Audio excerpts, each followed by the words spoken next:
مگر لوگ عجیب عجیب باتیں کر رہے تھے۔ کچھ لوگ کہہ رہے تھے کہ اس کی بیٹی نے خود کچھ کیا ہوگا۔ کچھ لوگ کہنے لگے کہ حافظ قرآن ہو کر یہ حادثہ ہو گیا ہے تو اس لڑکی نے ضرور کوئی گناہ کیا ہوگا۔ غرض یہ کہ جتنے منہ اتنی باتیں، مگر اصل معاملہ تو ابھی باقی تھا، وہ راستہ جس پر سے ابھی پردہ اٹھنا باقی تھا۔ اماں ہاجرہ کا تو رو رو کر برا حال ہو گیا تھا۔ مجھے کہنے لگی کہ میرے دل میں ایک بات ہے جو کہ میں تم سے ہی کہوں گی، اور وہ میری بیٹی کی آخری خواہش بھی تھی۔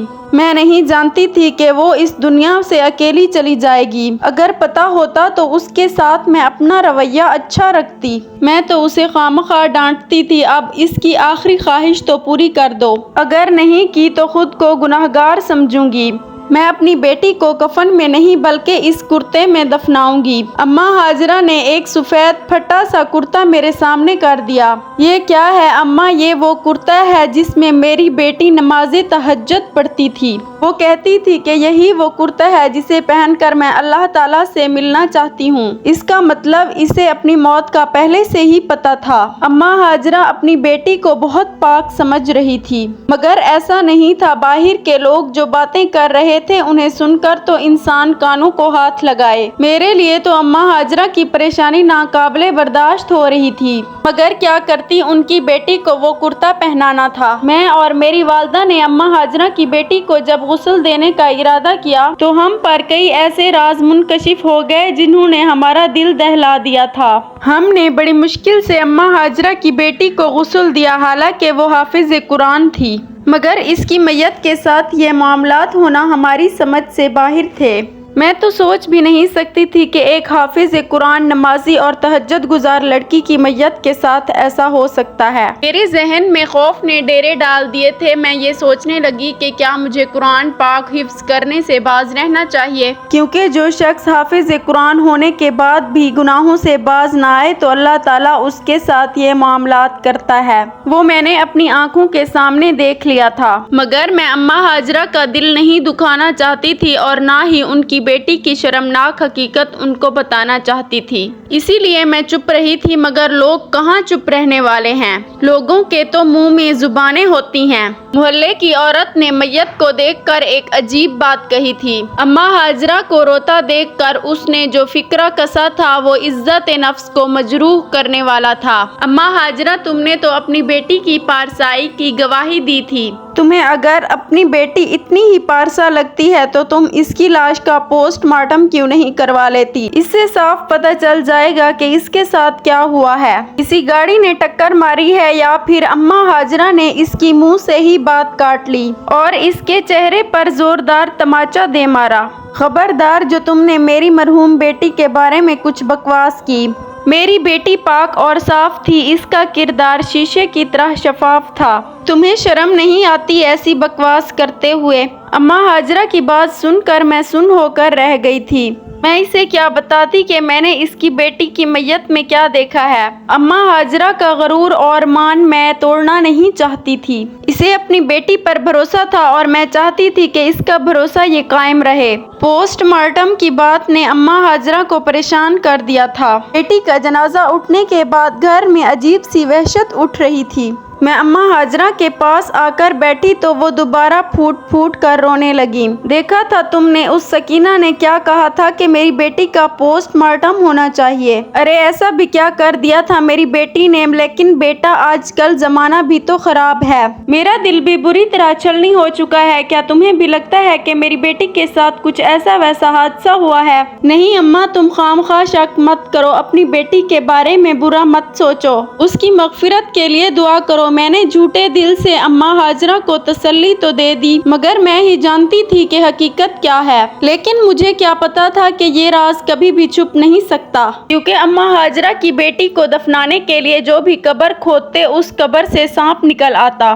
لوگوں نے اماں ہاجرہ کی بیٹی کو جیسے تیسے کر کے اسی قبر میں دفنا دیا جس قبر میں سانپ تھا، اور میں سوچ بھی نہیں سکتی تھی کہ قبر میں دفنانے کے بعد ایک ماں کے ساتھ ایسا ہوگا جیسا اس دنیا میں پہلے کسی کے ساتھ نہیں ہوا، اور نہ ہی پہلے کبھی کسی کی قبر پر ایسا منظر دیکھا جو ماہا کی قبر پر دیکھنے کو ملا۔ میت کو قبر میں دفنانے کے بعد ہاجرہ بی بی بری طرح سے بے چین تھیں۔ کہنے لگی کہ میرا شوہر تو اس دنیا سے پہلے ہی چلا گیا اور اب تو میری بیٹی بھی نہیں رہی، میں کس کے پاس جاؤں گی؟ ہاجرہ بی بی دوبارہ رونے لگی، پھر کہنے لگی کہ میرے ساتھ میری بیٹی کی قبر پر چلو، میں وہاں جا کر اپنے آنسو بہانا چاہتی ہوں۔ اماں ہاجرہ، یہ تم کیا کہہ رہی ہو؟ رات کا وقت ہو گیا ہے، ایسے وقت میں قبرستان نہیں جاتے۔ میں نے انہیں سمجھانا چاہا لیکن وہ بات کو سمجھنے کی کوشش ہی نہیں کر رہی تھی۔ نہیں نہیں، مجھے جانا ہے، میں اپنی بیٹی کی قبر پر جانا چاہتی ہوں، میں اس سے باتیں کرنا چاہتی ہوں۔ اماں ہاجرہ بازد ہو گئیں۔ میں نے والدہ سے اجازت طلب کی اور اماں ہاجرہ کے ساتھ ہو دی۔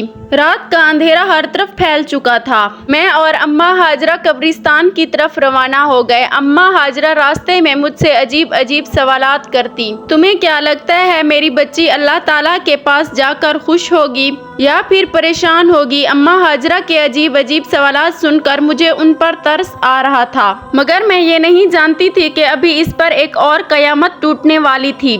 ابھی تو اسے اپنی بیٹی کے بارے میں ایک ذرے کے برابر بھی کچھ معلوم نہیں تھا۔ 5 منٹ بعد قبرستان آ گیا۔ ہم جیسے ہی قبرستان میں داخل ہوئے تو ہمیں سامنے ہی ماہا کی قبر نظر آئی، مگر قبر کچھ کالی کالی سی نظر آ رہی تھی۔ اماں ہاجرہ کی حالت دیکھنے والی تھی۔ ٹارچ کی ہلکی سبز روشنی میں مجھے کچھ صحیح طرح سے نظر نہیں آ رہا تھا۔ تبھی میرے پاؤں پر ہلکی نرم چیز کا احساس ہوا۔ میں نے ٹارچ اپنے پاؤں کی طرف کی تو میں چونک گئی۔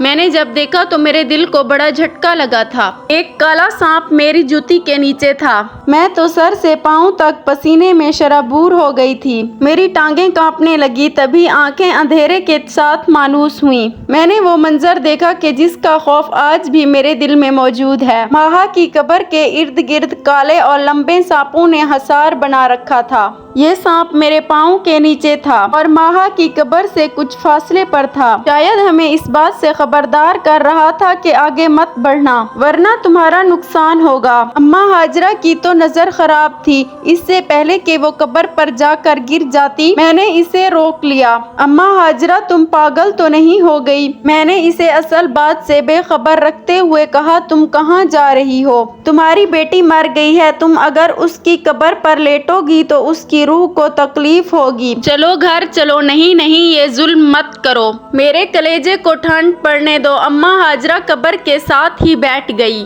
اور زور زور سے بیان کرنے لگی، میں نہیں چاہتی تھی کہ ان کو ان سانپوں کے بارے میں پتہ چلے۔ میرا دل بری طرح سے دھڑک رہا تھا، مگر میں اماں کے دل کو ٹھیس نہیں پہنچانا چاہتی تھی، اسی لیے میں بڑی مشکلوں سے اماں ہاجرہ کو وہاں سے واپس لے آئی، مگر کون کسی کو روک سکتا ہے۔ اگلے ہی دن عصر کے وقت اماں ہاجرہ اپنی بیٹی کی قبر پر پہنچ گئی تھی اور میں بھی ان کے پیچھے وہاں پہنچ گئی۔ اس بار مجھے اماں ہاجرہ کے دکھ کے علاوہ اس قبر کے بارے میں تجسس بھی تھا۔ میں جاننا چاہتی تھی کہ رات کو میں نے جو کچھ دیکھا وہ کوئی گمان یا خواب تو نہیں تھا۔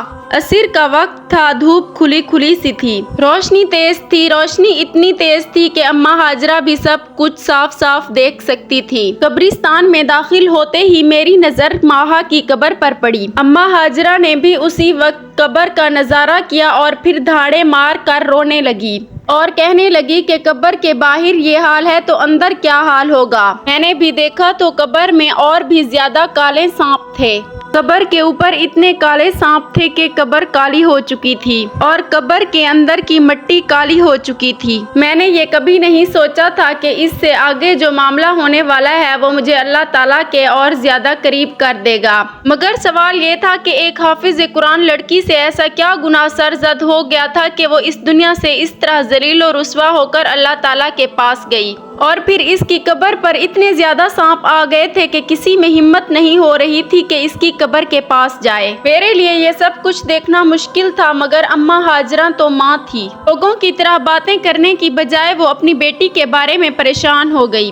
کہنے لگی کہ میں مفتی صاحب کے پاس جاؤں گی اور ان سے کہوں گی کہ میں ایسا کیا کروں کہ میری بیٹی پر سے یہ عذاب ختم ہو جائے۔ کاش مجھے کوئی بتا دے کہ میری بیٹی نے ایسا کیا گناہ کیا تھا۔ روتی پیٹتی مسجد میں گئی اور اس نے اپنے گھر میں جتنا بھی راشن موجود تھا نکال لیا، اس سے کھانا پکایا اور غریبوں میں بانٹ دیا اور اللہ تعالیٰ سے دعا کی کہ میری بیٹی پر سے یہ عذاب ختم ہو جائے، مگر ایسا نہیں ہوا تھا۔ ماہا کی قبر پر کالے سانپوں نے ڈیرا جمایا ہوا تھا اور وہ اتنے زیادہ تھے کہ کوئی انہیں ہٹانے کے بارے میں سوچ بھی نہیں سکتا تھا۔ پھر قدرت کے عذاب میں کون دخل اندازی کر سکتا ہے؟ یہ تو قدرت کا عذاب ہے۔ اگلے دن سارے لوگ حیران ہو گئے تھے کیونکہ اگلے دن اماں ہاجرہ کے گھر کے باہر ایسا منظر دیکھنے کو ملا تھا کہ سارے لوگ اماں ہاجرہ پر ترس کھانے لگے۔ اس نے اپنے گھر کا سارا سامان باہر رکھ دیا تھا اور روتے ہوئے یہ صدائیں لگانے لگی کہ کوئی غریب ہو تو جو چاہے میرے گھر سے لے جائے، میں یہ سب کچھ اپنی بیٹی کے نام پر صدقہ کر رہی ہوں۔ کسی کو میرے گھر آ کر کھانا کھانا ہو تو کھا لے، میں اپنی ہر چیز اللہ تعالیٰ کی راہ میں قربان کر رہی ہوں۔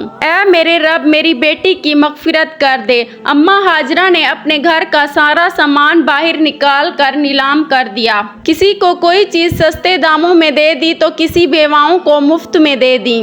اماں ہاجرہ سر پیٹ کر کہتی کہ مجھے اس دنیا سے کچھ نہیں چاہیے، میں اپنی بیٹی کی آخرت بچانا چاہتی ہوں۔ اماں ہاجرہ کا سارا سامان ایک ہفتے میں غریب غربا اٹھا کر لے گئے تھے۔ ظاہر ہے لوگوں کی اپنی اپنی ضرورتیں ہوتی ہیں۔ اماں ہاجرہ نے سوچا تھا کہ اس کی بیٹی کی قبر سے اتنی بڑی قربانی اور صدقہ کرنے کی وجہ سے عذاب ہٹ جائے گا، لیکن ایسا نہیں ہوا تھا۔ اماں ہاجرہ ہر روز اپنی بیٹی کی قبر جا کر دیکھتی تو بادستور اس پر سانپ موجود ہوتے۔ یہ دیکھ کر اماں ہاجرہ سوچنے لگی کہ اس کی بیٹی سے آخر ایسا کیا گناہ سرزد ہو گیا ہے جس کی وجہ سے اسے اتنا سخت عذاب ہو رہا ہے۔ اماں ہاجرہ کے لیے یہ سب کچھ کرنا مشکل ہو گیا تھا، وہ لٹ پھٹ گئی تھی۔ اب تو وہ اپنے گھر میں اکیلی بیٹھی صرف نمک کے ساتھ روٹی کھاتی تھی۔ لوگوں کو اس پر ترس تو آتا لیکن اسے خود پر ترس نہیں آتا تھا۔ ایک دن اماں ہاجرہ نے اپنا زیور بھی بیچ دیا جو اس کا قیمتی اثاثہ تھا۔ اب تو اس کے پاس کچھ بھی نہیں بچا تھا جو وہ بیچ پاتی۔ وہ سڑک پر آ گئی تھی۔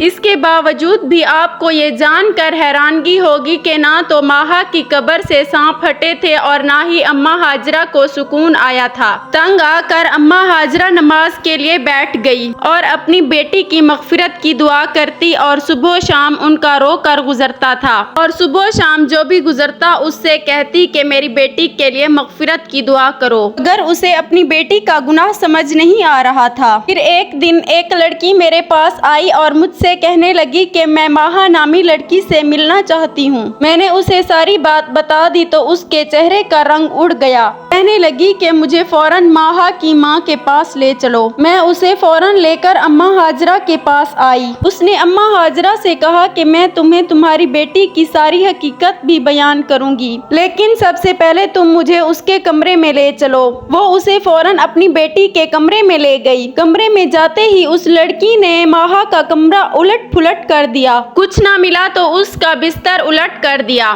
نیچے رکھے ہوئے موبائل فون نے اماں ہاجرہ کو بھی حیران کر دیا تھا۔ یہ تو ایک سمارٹ فون تھا۔ لڑکی نے موبائل کھولا تو اس کا مواد دیکھ کر ہم لوگ بھی حیران ہو گئے تھے۔ کوئی سوچ بھی نہیں سکتا تھا کہ اماں ہاجرہ کی بیٹی ایسی نکلے گی۔ چند پیسوں کے لیے اپنے لیے جہنم خریدنے چلی تھی، مگر اللہ تعالیٰ تو 70 ماؤں سے بھی زیادہ محبت کرنے والا ہے۔ اس لڑکی نے بتا دیا کہ ماہا نہ صرف خود بری چیزیں دیکھتی تھی بلکہ لوگوں میں بھی برائی پھیلاتی تھی۔ اس نے خود کو تو استعمال نہیں کیا مگر ادھر ادھر نازیبا مواد لوگوں کو دکھا کر اپنے لیے قبر میں عذاب خرید لیا۔ یہ تو ماہا کی خوش قسمتی تھی کہ اس کے موبائل پر کوئی کوڈ نہیں تھا کیونکہ اس کی ماں کو کچھ نظر نہیں آتا تھا۔ اس طرح اس لڑکی نے ماہا کے موبائل سے وہ سارا مواد ڈیلیٹ کر دیا۔ چنانچہ ماہا کی قبر سے سانپ ہٹ گئے اور اس کی ماں کے دل کو بھی قرار آ گیا۔